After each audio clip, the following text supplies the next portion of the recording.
Hi అండి. ఈరోజు నేను chicken curry with bagara rice చేశాను. టేస్ట్ అయితే నెక్స్ట్ లెవెల్ ఉంది. మీరు ఒకసారి ప్రాసెస్ చూసి ట్రై చేయండి.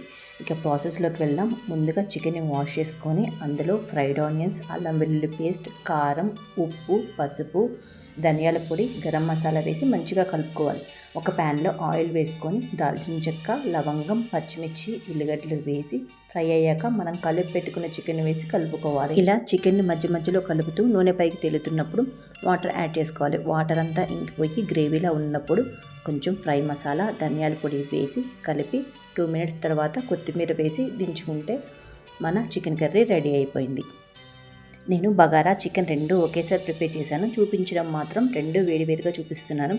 ఇప్పుడు బగారా ప్రాసెస్ చూద్దాం. ముందుగా స్టవ్ మీద బాండీ పెట్టుకొని ఆయిల్ ప్లస్ నెయ్యి వేసి వేడిగా అయ్యాక బిర్యానీ స్పైసెస్, పచ్చిమిర్చి, ఉల్లిగడ్డలు, పుదీనా, టొమాటో ముక్కలు వేసి ఇవి అన్నీ ఫ్రై అయ్యాక ధనియాల పొడి, గరం మసాలా వేసి కలుపుకొని మనం కడిగి పెట్టుకున్న రైస్ వేసి కలుపుకోవాలి. ఇప్పుడు సాల్ట్ వేసి 2 మినిట్స్ కలుపుకొని మనం తీసుకున్న రైస్కి సరిపడా వాటర్ పోయాలి.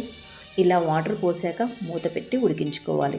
మనం వాటర్ క్వాంటిటీ కరెక్ట్గా పోస్తే సరిపోతుంది. ఒకసారి టేస్ట్ చూసి ఉప్పు సరిపోకపోతే యాడ్ చేసుకోండి. లాస్ట్లో నెయ్యి, కొత్తిమీర వేసి స్టవ్ ఆఫ్ చేసుకోవడమే. రెండింటి కాంబినేషన్ సూపర్గా ఉంది. ఒకసారి ట్రై చేయండి. ఎలా వచ్చిందో కామెంట్స్లో చెప్పండి. అలాగే మీ సపోర్ట్ వీడియో లైక్ చేసి తెలియజేయగలరు. Thank you so much for watching.